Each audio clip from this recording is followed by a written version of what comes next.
안녕하세요, 오드리입니다. 자, 여러분들 공부 열심히 하고 계신가요? 자, 핵심 정리 8로 돌아왔습니다. 유통 화장품 안전관리 세 번째 과목 중에서 설비 및 기구 관리, 내용물 원료 관리, 포장재의 관리, 이 세 개의 챕터로 함께 정리를 해보도록 하겠습니다. 그런데 이게 핵심 정리 8이 제가 이거 한 30분 정도로 마무리를 하려고 그랬는데 이게 될지 모르겠어요. 너무너무 양이 좀 방대하고 이 정리를 한다라는 게 정리가 잘 안 되더라고요. 그래서 저희 그 수업을 들었던 수강생들 분들은 우리가 이 부분에 대해서 유통화장품 안전관리에 대해서 되게 간단하게 우리가 했는데 이제 시험 문제 나오는 유형을 보니까 이게 하나하나 세세한 부분이 많더라고요. 그래서 제가 보내드린 우수화장품 제조 및 품질관리 기준 해설서를 여러분들 꼭 참고를 하시고요. 그 이후에 그걸 다 읽고 나서 정리하는 개념으로 제 영상을 봐주시면 되겠습니다. 다른 분들도 우수화장품 제조 및 품질관리 기준 해설서라고 인터넷에 검색을 하시면 식약처에서 나온 자료들이 있을 겁니다. 그거를 클릭을 하셔서 쭉 다 읽어보신 다음에 이후에 그러니까 이해를 하셔야 돼요. 이거 외운다고 다 외워지는 게 아니거든요. 이해하신 다음에 이 부분을 함께 정리를 하시면 되겠습니다. 자, 시작해 보겠습니다. 자, 유통화장품의 안전관리 중에서 자, 세 번째 설비 및 기구 관리. 자, 설비 기구의 위생 기준 설정. 자, 설비의 유지 관리는 설비의 기능 유지를 위해서 실시하는 정기 점검입니다. 자, 유지 관리는 예방 활동, 어떤 것들을 예방하기 위해서 하는 거, 유지 보수, 정기적으로 검정을 한다거나 교정을 한다거나 뭐 저울이 제대로 작동은 되는지 안 되는지 확인하는 과정을 말하는 겁니다. 예방적 활동이라는 것은 어떤 설비들이 문제가 생길 수 있다라는 그 전제하에 부속품이라든지 이런 것들을 정기적으로 교체할 계획이나 실행을 가지고 있습니다. 우리가 이제 큰 공장에서는 그 스페어 파트라고 보통 얘기하는데 저도 예전에 오리온이라는 과자 공장에서 일을 한 적이 있거든요. 그 옆에 제 자리 옆에 그 시설팀의 팀장님과 대리님이 같이 일을 했었는데 항상 스페어 파트를 보고 또 이제 교체 계획 실행 계획을 보고 또 이제 막 고치고 하는 그런 과정들이 있었습니다. 그게 지금 예방적 활동이라고 보시면 되겠습니다. 유지 보수 같은 경우는 고장 발생 시 긴급 점검 또는 수리. 문제가 갑자기 생겼어요. 그때 갑자기 이제 수리하는 걸 말하는데 이제 이 설비의 변경으로 제품에 영향을 미치면 안 되겠죠. 자, 설비 기구의 유지 관리 주의사항을 보시겠습니다. 자, 예방적 실시는 이거는 아까도 말씀드렸지만 처음부터 연간 계획을 하셔야 돼요. 계획 없이 그냥 스페어 파트를 그때마다 교체한다는 것은 큰 기계에서 스페어 파트가 없게 되면 기계가 이제 멈춰 설 수도 있고 하는 거기 때문에 뭐 문제가 생길 수 있기 때문에 여분의 어떤 부속품이라 이런 것들은 좀 준비를 해주시면 되고요.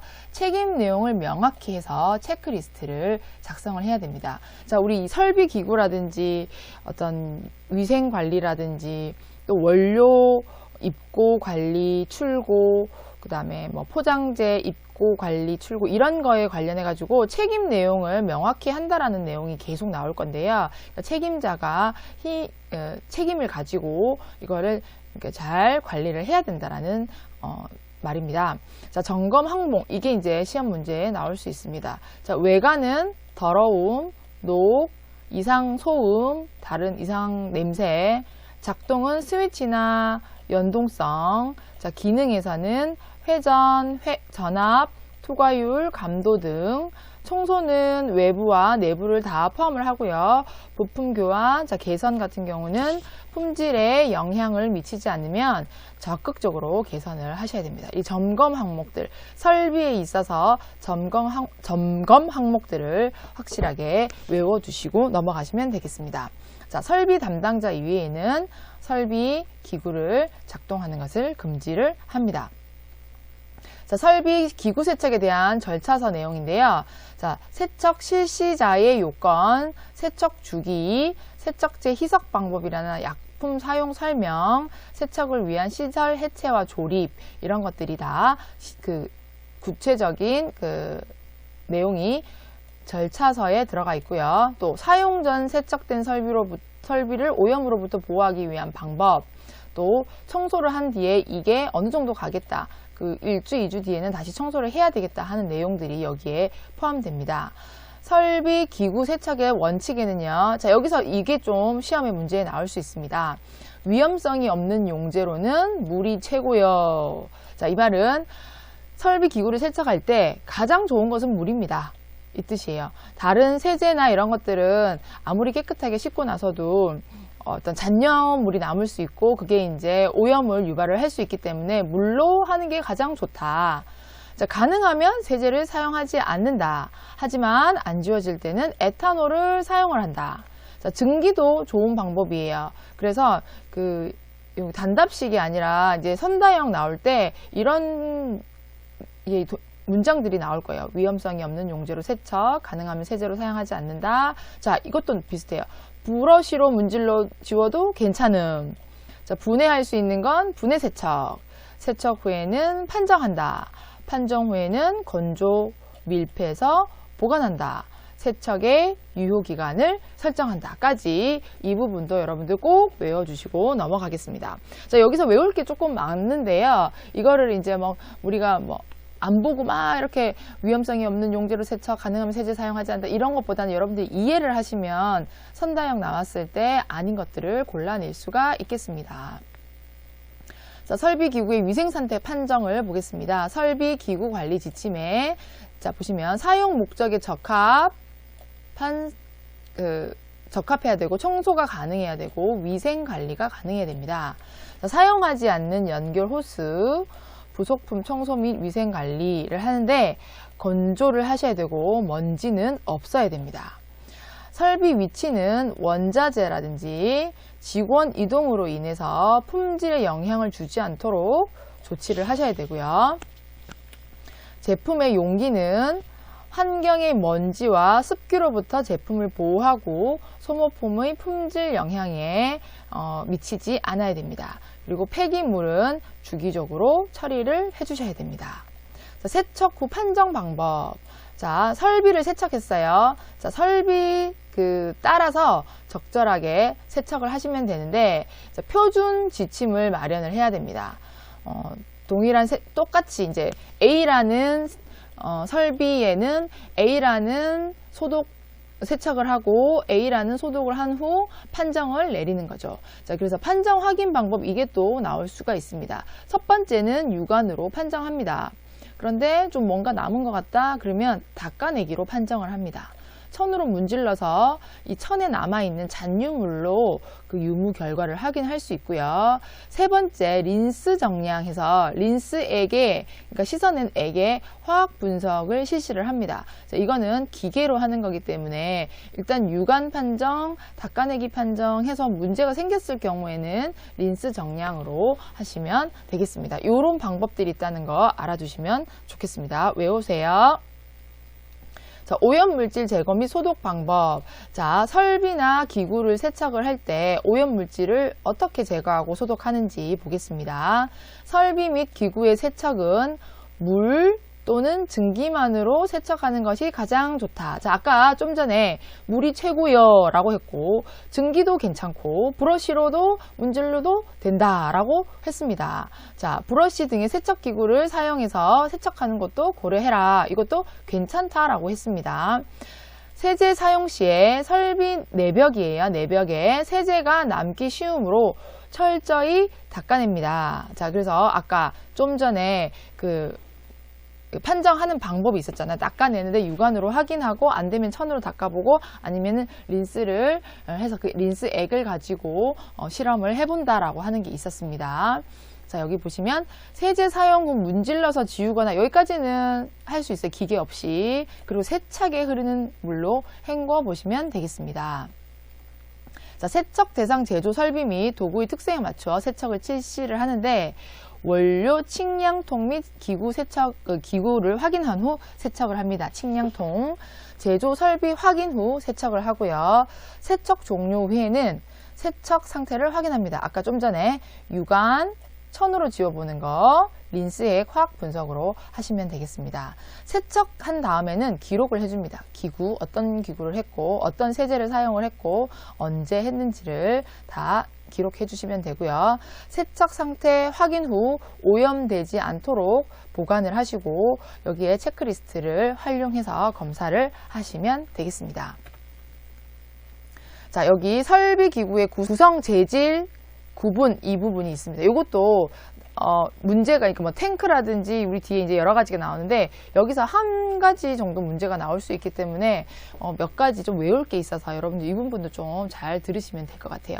자, 탱크는 온도, 압력 범위가 공정 단계의 제품에 적합해야 되고, 자, 이거 중요합니다. 기계로 만들고 광을 낸 표면이 바람직하다. 자, 기계로 만들고 광을 낸 표면이 바람직하다. 제품에 영향이 없도록 부식, 분해를 초래하는 반응은 없어야 한다. 자, 스테인레스가 가장 좋습니다. 탱크의 표면 물질로 선호되는데 스테인레스 등급이 있어요. 요거 숫자 좀 외워주세요. 304번 괜찮고 316번 더 강해서 더 선호되고 있다고 합니다. 외부 표면은 처음에 그 제품에 대해서 저항력이 있어야 합니다. 그래서 용접, 결합은 매끄럽고 평면적이어야 합니다. 원료 공급 업체는 제품에 대한 구성 성분들을 정보를 제공을 합니다. 그래서 이제 뭐 탱크와 어떤 원료의 충돌이 있는지 없는지를 이제 확인을 하겠죠. 자, 주형 물질 또는 거친 표면은 제품이 뭉치게 돼서 깨끗하게 청소하기 어려우므로, 자, 주형 물질과 거친 표면은 탱크에 재질로서 안 된다라는 말입니다. 그래서 주형 물질 안 되고 거친 표면 안 됩니다. 그래서 미생물 또는 교차 오염 문제를 일으킬 수 있으므로 화장품 탱크로서는 탱크의 그 재질로서는 추천되지 않는다. 그래서 어떻게 한다? 부드러운 면이어야 합니다. 꼭 외워두시고요. 탱크 이 부분 스테인레스 316, 304 외부 표면 코팅은 제품에 대해서 저항력이 있어야 된다. 매끄러워야 된다. 평면적이어야 한다. 주형 물질 안 된다. 거친 표면 안 됩니다. 자, 여기서 펌프를 볼게요. 자, 펌프는 다양한 점도의 액체를 한 지점에서 다른 지점으로 이동하기 위해서 사용하는 것으로, 자, 제품 혼합 또는 균질화 용도로도 사용을 합니다.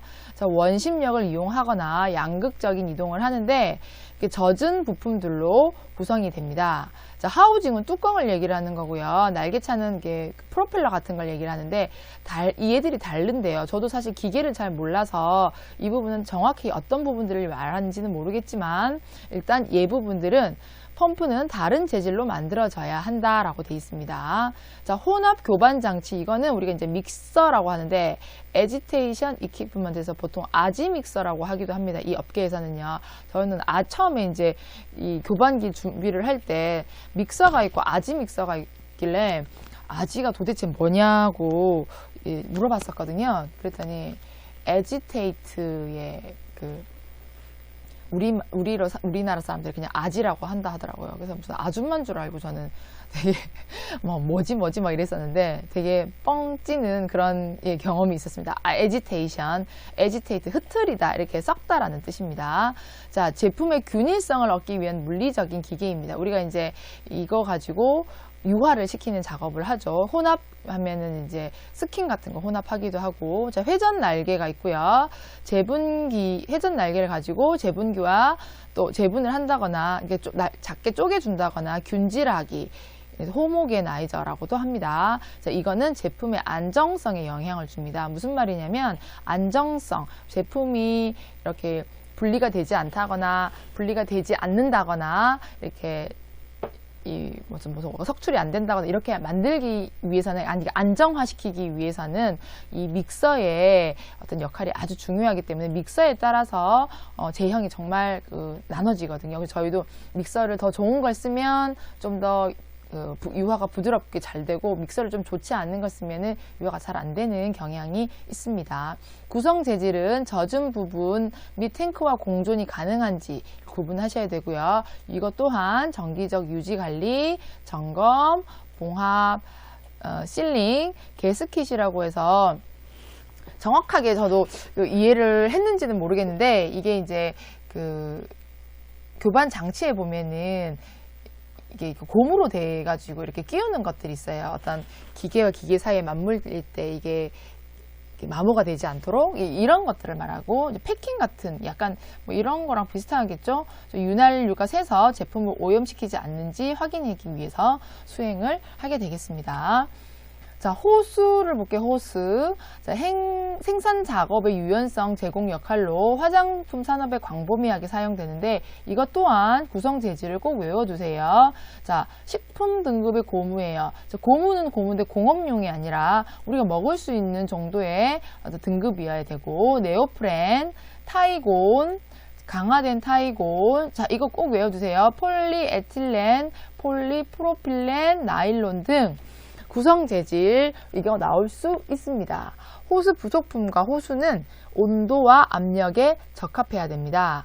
또 그리고 제품에 적합한 재재로 만들고, 호수 구조는 위생적이어야 합니다.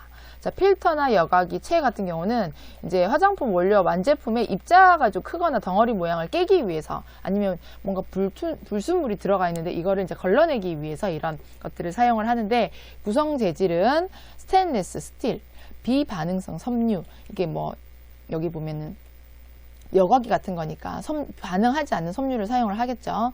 자, 그래서 이런 애들은 316L이 선호가 된다고 합니다. 자, 이송 파이프, 제품을 한 위치에서 다른 위치로 운반하는 걸 말하는데, 자, 밸브와 부속품, 자, 흐름 전환 조절 정지 기능이 있어야 되고요. 제품의 점도와 유속을 고려하고 교차 오염의 가능성을 최소화해야 되고, 역류를 방지해야 됩니다.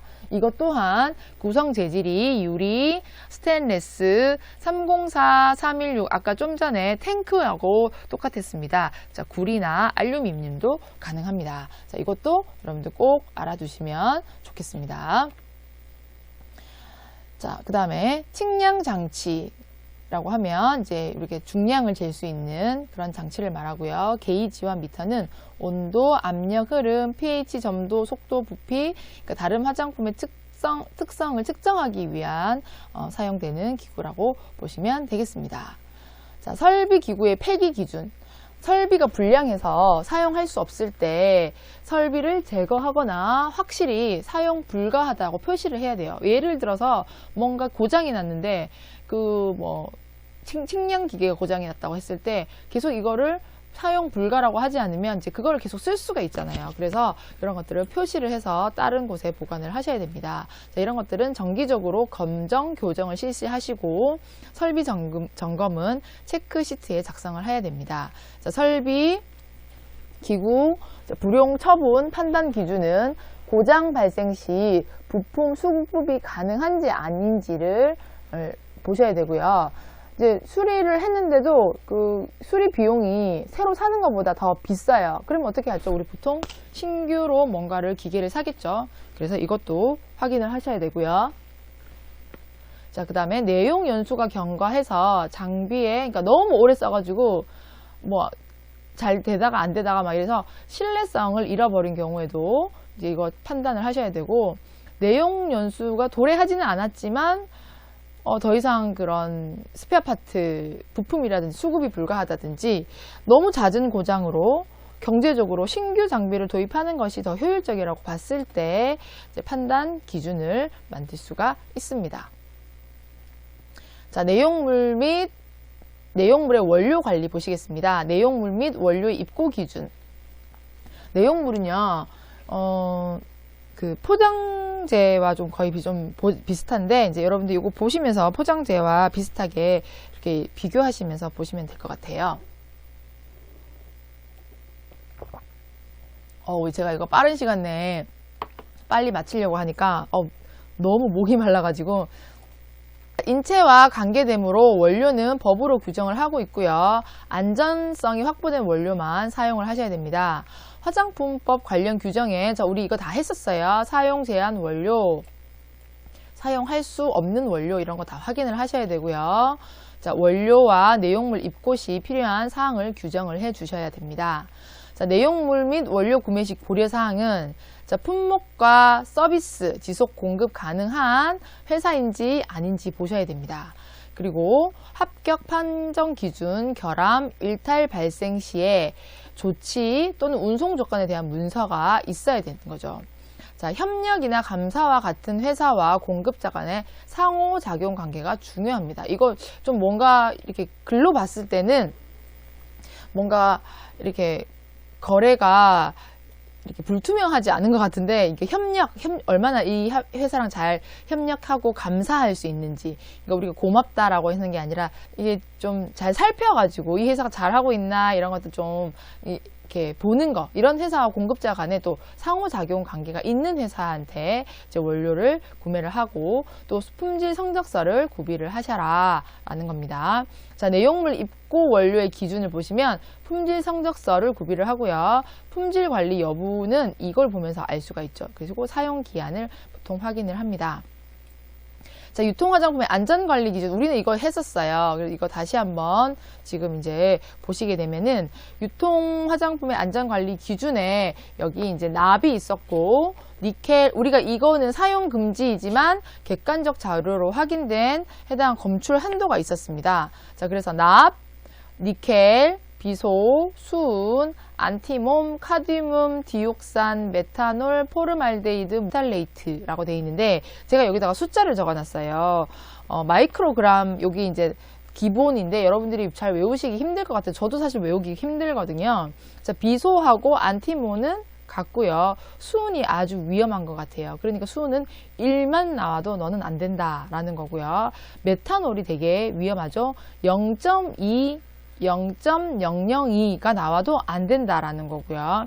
자, 그래서 납이나 니켈 이런 것들은 지금 숫자가 좀 많죠. 그래서 여러분들 우리 유통화장품 안전관리기준 한 번 더 보시면서 여기에 있는 숫자들을 좀 더 확인을 하시면 좋을 것 같아요. 자, 비소, 안티몬은 같다. 수은, 카드뮴은 수는 1, 카드뮴은 5, 디옥산은 100입니다. 자, 디옥산이니까 3개죠. 그래서 100이라고 보시면 되고, 자, 프탈레이트 100, 포름알데히드 2020 이렇게 외워주시면 되겠습니다. 메탄올은 0.2, 0.002, 포름알데히드 2020, 디옥산 100 이렇게 해주시면 되겠습니다. 자, 사용할 수 없는 원료를 비의도적으로 또 이게 생겼다고 해요.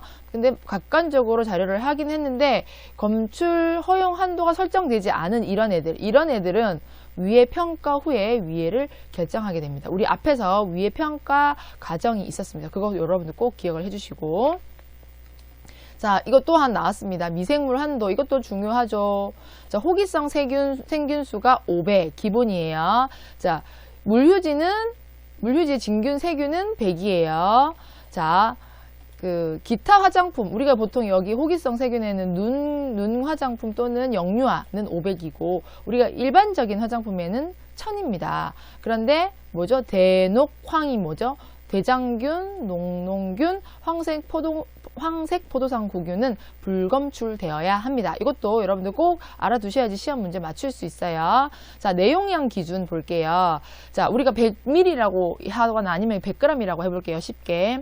자, 100g을 가지고 제품을 나는 100g을 하겠습니다 해서 100g을 했는데 내용량 기준을 볼 거예요. 제품 3개를 가지고 달아봤는데 96이 나오는 거예요. 3개를 평균을 냈더니. 그러면 이 제품은 미달이라서 문제가 생기는 거죠. 그런데 한 번 더 해보는 거예요. 몇 개를 가지고 6개를 더 해봐요.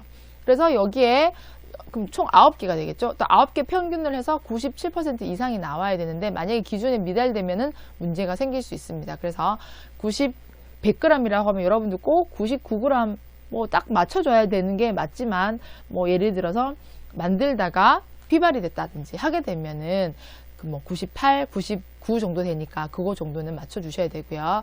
여러분들 pH 범위 이거 꼭 나왔어요. 자, 3에서 9예요. pH 범위가 모든 화장품은 단 물을 포함하지 않는 제품과 사용 후 곧바로 물로 씻어내는 제품이에요. 그래서 얘들은 우리가 꼭 외워주셔야 되고, 얘는 어디서 나왔더라? 예제 문제에서도 나왔기 때문에 이 부분은 100% 나온다고 보시면 되겠습니다. 영유아 제품, 눈화장, 색조화장, 두발, 면도, 기초화장 제품 중에 액, 로션, 크림 및 유사한 제형의 액상 제품은 다 3에서 9라고 보시면 되겠습니다. 단 씻어내는 제품은 예외, 물을 포함하지 않는 제품도 예외입니다. 자, 입고된 원료의 내용물 관리 기준을 볼게요. 자, 원료와 포장재 모두 처음에 중요도를 분류를 합니다. 이거 얼만큼 중요한지. 그리고 공급자를 결정을 하겠죠. 공급자를. 자, 처음에 원료와 포장재를 제가 사고 싶어요. 근데 이게 얼마나 중요한지. 이게 이제 우리 원료가, 우리 화장품 회사에서 이 원료가 정말 중요해서 뭐 컨셉 원료다 그러면은 이 원료의 어떤 질 품질이나 이런 것들을 여러분들 관리를 하셔야 되잖아요. 포장재도 마찬가지로 이 제품이 미는 제품이다 그러면은 중요도를 분류하고 나서 공급자가 좀 허접한 사람이 돼도 되는지 아니면 정말 잘하는 사람이어야 되는지 결정을 하겠죠. 그리고 나서 발주, 입고, 식별, 표시, 판정, 보관, 불출, 나가 출고까지 이제 하게 되는데, 자, 보관 환경도 설정을 할 수 있고요. 또 사용 기한도 여러분들이 설정을 하셔야 되고, 정기적으로 재고 관리를 하는데, 재고 관리를 할 때 뭐 유통기한이 다 됐어요. 재평가를 하겠죠. 그래서 사용할 수 있으면 다시 재보관해서 사용을 할 거고, 아니면 폐기를 하셔야 됩니다. 자, 믿을 수 있는 공급자로부터 원료와 내용물을 공급받아야 되고요. 자, 이거 나올 수 있습니다. 자, 입고된 원자재 채취를 하기 전에는 검체를 채취하기 전에는 자, 백색. 자, 적합하면 우리가 잘하는 사람 보통 청색, 부적합하면 적색, 검사 중에는 황색, 중립이죠. 그래서 중립 같은 경우는 황색이라고 여러분들 생각을 하시고, 백색, 청색, 적색, 황색 여러분들 표시 색깔 알아두시면 좋을 것 같습니다. 자, 원자재 입고 시 현품과 맞는지 확인, 또 서류를 확인하셔야 되고요. 거기에는 이제 구매 요구서라든지 성적서, 여기 안에 제품명, 공급자명, 수령일자, 공급자 관리번호, 원료 취급시 주의사항들을 여러분들이 꼼꼼히 확인을 하셔야 되겠습니다. 품질에 영향을 미치지 않는 조건 하에 자, 보관하면서 보관 기간도 설정을 해주시면 되고요. 자, 보관 중인 원료나 모든 포장재들 같은 경우도 선입, 선출이 기본이라고 보시면 되겠습니다. 출고 기준에 대한 처리 기준 절차를 수립하셔야 되고요. 이제 모든 여기 제조나 유통 화장품 안전관리나 이런 거에 있어서는 여기서 지금 얘기하는 건 다 모든 것들을 문서화하고 실행하고 여기를 이제 기록하는 것들을 다 하고 있습니다. 자, 원료 보관 장소 및 보관 방법, 보관 기간 내의 사용과 기간 경과 시 처리 방법, 이런 거 다 어떻게 하겠다 기준을 다 마련하고 절차를 하라는 겁니다. 원자재, 반제품, 벌크 제품은 자, 바닥과 벽에 닿지 않도록 보관하셔야 됩니다. 내용물 및 원료의 폐기 기준, 자, 설정 보관 기한이 경과됐어요. 그래서 재평가를 하겠죠. 적정을 한지 안 차는지. 그래서 보관 기간이 경과한 경우에는 폐기를 하셔야 됩니다. 자, 내용물 및 원료의 사용 기한 확인 판정, 라벨 표시, 문서화된 시스템 확립을 한 뒤에 보관 기한이 규정되지 않는 원료는 품질 부서에서 보관 기한을 설정을 해주셔야 됩니다. 설정 보관 기한이 경과되거나 했을 때 재평가를 해서 적절한지 아닌지 결정을 해주시면 됩니다. 사용 기한 초과 할 경우에는 품질관리 부서와 협의를 해서 문제가 있는지 없는지 판단한 후 유효 기한을 재설정을 하는데요. 만약에 문제가 있다 이러면 폐기를 할 거고, 문제가 없다 하면 사용을 하겠죠. 그런데 있다면 폐기를 할지, 지금 이렇게 내용물이나 원료 같은 경우는 원료는 이렇게 들어왔어요. 입고가 됐는데 이제 문제가 있다고 판단을 하면은 당연히 새로운 원료, 그러니까 원료를 새롭게 받아야 되는 게 맞습니다만, 이게 사용하고 있는 중에 사용 기한이 초과돼서 품질관리부와 협의를 하는데 기한이 초과됐어요. 우리가 안 썼다는 거죠. 사놓고서는. 그런데 이 원료 교환을 해줄까?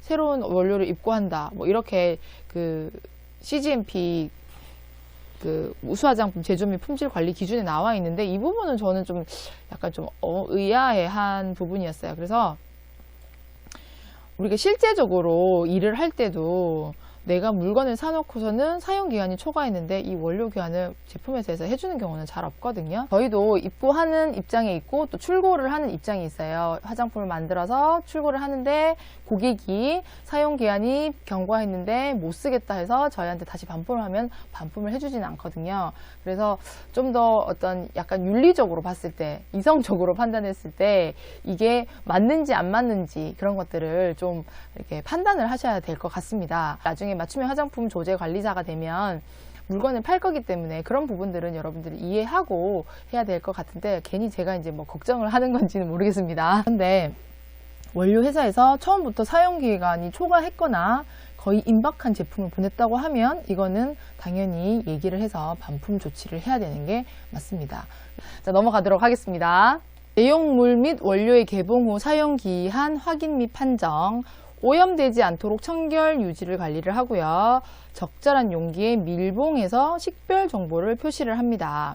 자, 한 번 사용된 원료는 다시 원료 용기에 넣지 않아야 됩니다. 자, 우리 한번 예를 들어서 김치를 먹는다 하더라도 김치 한번 꺼냈다가 다시 그쪽에 넣지 않죠. 다른데 보관해놔서 없애거나 아니면 새김치는 그 김치통에만 넣잖아요. 마찬가지로 원료도요. 한번 사용된 원료를 다시 그쪽에 넣으시면은 오염이 되기 때문에 그렇게 하면 안 되고요.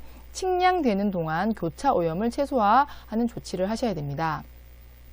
원료의 적합성을 표시를 하셔야 되고 개봉 후 변질 우려가 있는 경우에는 보관 조건 및 개봉 후 기한을 명확하게 준수를 하셔야 됩니다. 자, 원료 개봉 후 남은 원료는 완전하게 밀봉을 하거나 뭐 포대 같은 경우는 밀봉을 완전하게 집게 같은 걸로 해주셔야 되고 뚜껑을 닫아서 보관을 하셔야 됩니다. 벌크 제품 및 원료 보관 시에는 적합한 용기를 사용하셔야 하고요. 용기 안의 내용물을 분명히 확인할 수 있는 라벨을 표시하셔야 됩니다. 우리가 기억력이 그렇게 좋지가 않거든요. 그래서 기억력에 믿을 수는 없고 모든 이 회사의 모든 그 업무들은 다 문서고 서식이고 하기 때문에 이 라벨을 항상 표시를 하고 관리를 해주셔야 되겠습니다.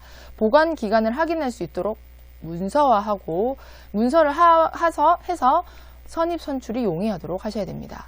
개봉할 때마다 변질이나 오염의 가능성이 있으므로 자, 이 벌크 제품 같은 경우는 구입 시 소량으로 나누어서 보관한 다음에 이거 한번 예를 들어서 뭐 10kg짜리를 했다. 그러면 내가 그 1kg짜리로 10개를 나누어서 보관을 한 뒤에 사용을 하시면 개봉할 때마다 그 변질 오염의 가능성이 낮아질 수 있습니다. 자, 내용물 및 원료의 변질 상태를 확인을 할게요. 자, 동물이나 식물, 광물 원료는 생균수가 높게 검출되므로 천연 원료는 조금 빨리 사용을 하거나 위생 관리를 철저하게 하셔야 됩니다. 자, 원료별 관리 기준을 설정을 하고요. 이 범위를 벗어났다 그러면 우리가 이제 일탈 처리라는 용어를 써서 하는데 이제 이게 벗어났다라고 해서 일탈 처리로 관주를 하게 됩니다. 자, 보관 기간이 가까워진 반제품은 완제품 제조 전에 품질 이상이나 변질 등을 꼭 확인을 하셔야 되겠습니다. 자, 내용물 및 원료의 폐기 절차를 보겠습니다. 화장품 제조 시에 보관용 검체 보관은 품질 관리 중에 아주 중요한 사항이므로 검체를 보관하셔야 됩니다. 이 검체라는 것은 샘플을 말하는 거예요. 자, 완제품의 경우에 시간이 변화함에 따라서 경시 변화라는 것은 시간이 변화함에 따라서 추적할 수 있고 사고 발생 시 제품을 또 실험을 할 수 있고 해서 제조 단위별로 놔둬야 되고요. 적절한 조건 하에 지정 구역에 따로 보관을 하셔야 됩니다. 자, 이거 중요하죠. 보관용 검체는요, 사용 기한 경과 후 1년간 더 보관을 하셔야 되고, 제조일로부터 3년간 보관을 하셔야 됩니다. 기준 일탈 제품이 발생을 했을 경우에는 정한 절차에 따라서 처리를 하고 또 그 내용을 기록을 하셔야 되고요. 기준 일탈이 된 완제품 또는 벌크 제품은 재작업이 가능한지 아닌지를 보셔야 됩니다. 자, 재작업이 가능한 경우에는 자, 이것도 중요하죠. 배치 전체 또는 일부에 추가 처리해서 적합하게 가공하는 작업인데 이거는 변질됐다거나 변폐됐다거나 미생물 오염이 됐을 경우에는 아예 재작업을 할 수가 없습니다. 또한 제조일로부터 1년이 경과하지 않았거나 사용 기한이 1년 이상 남아있는 경우에만 가능하지. 뭐 사용기한이 뭐 6개월 남았다 이러면 아예 할 수가 없습니다. 그래서 이 재작업에 관련된 부분도 여러분들 꼭 외워두시면 좋을 것 같습니다. 여기 1년, 여기 검체 이것도 외워두시면 돼요. 이 검체에 관련해가지고.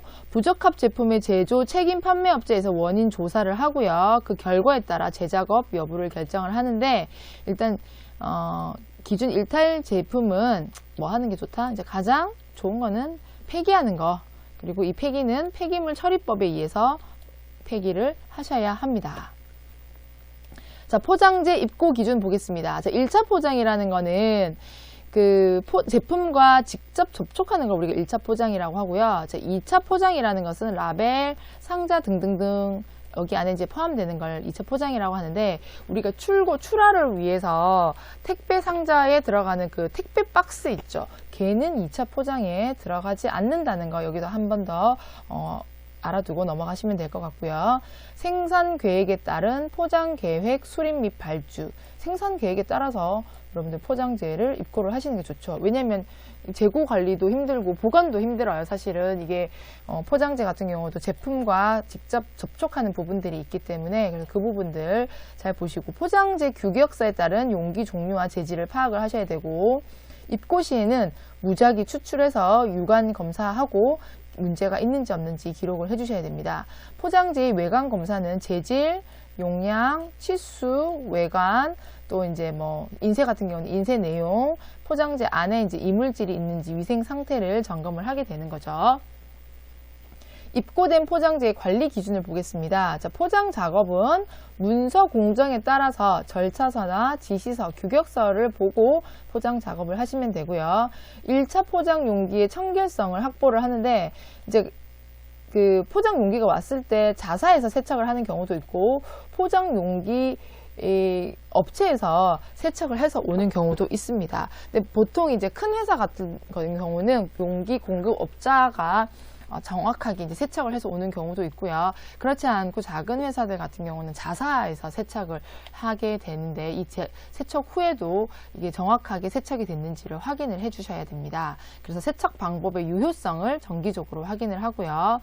작업 시작 전에 이게 세척이 잘 됐나 확인 점검하는 거 해야 되고요. 자, 포장 작업 전에 재료의 그 혼입이, 이게 포장 재료 안에 이물질이 없도록 작업 구역을 정리를 하셔야 되고요.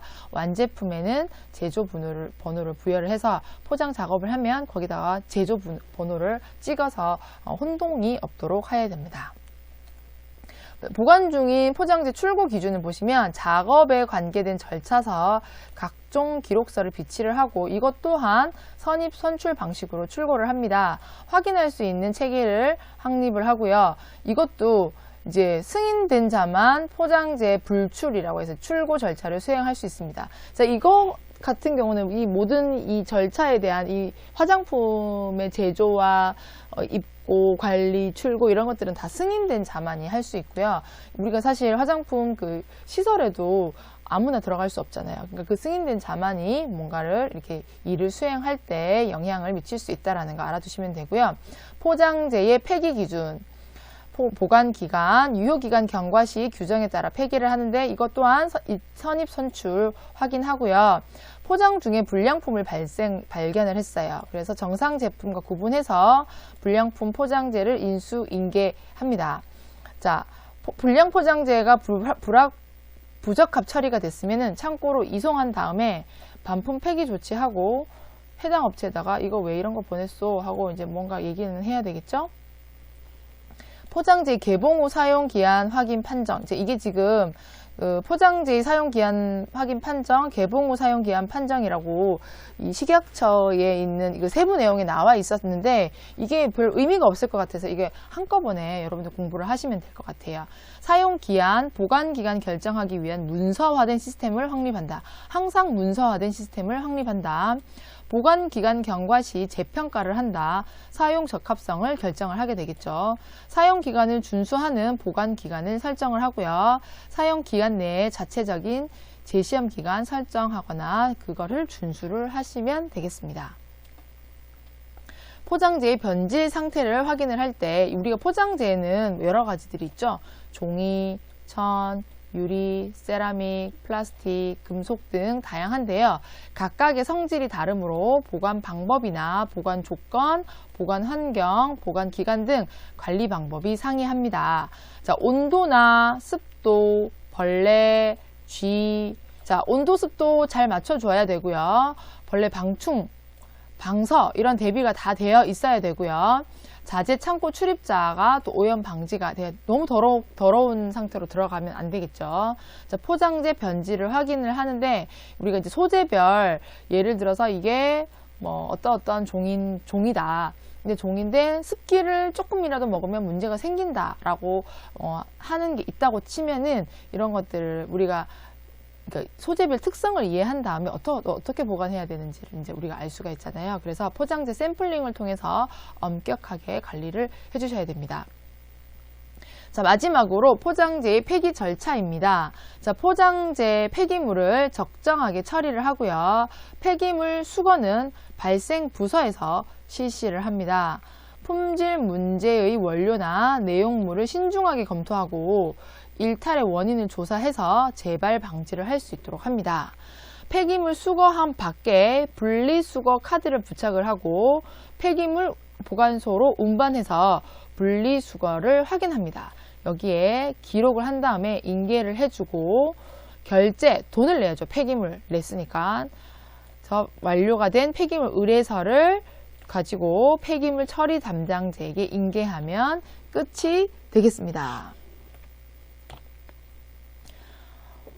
자, 여러분들 오늘까지 지금 제가 세 번째 과목 유통화장품의 안전관리에 대해서 우리가 했습니다. 자, 여기에 시험 문제를 제가 이제 샘플 시험 문제들을 풀어보니까 이거는 제가 이제 이렇게 하는 것도 있고 여러분들이 직접 우수화장품 그 제조 및 품질 관리 기준에 가시면 얘가 유통화장품 안전관리 부분, 이 작업자 위생관리랑 작업자 위생관리, 설비관리 내용물, 포장재 관리 등을 다 보실 수 있습니다. 그래서 여러분들이 꼭 읽어보시고 이해하신 다음에 제 영상을 한번 그냥 빠른 속도로 점검하듯이 정리하듯이 들어주시면 될 것 같습니다. 제가 여기에서 나올 수 있다라는 거 여러분들 꼭 체크를 하셔서 시험 문제에 대비하시면 되겠습니다. 자, 여러분들 남은 시간 공부 열심히 하시고요. 저도 이제 지금 마지막 이게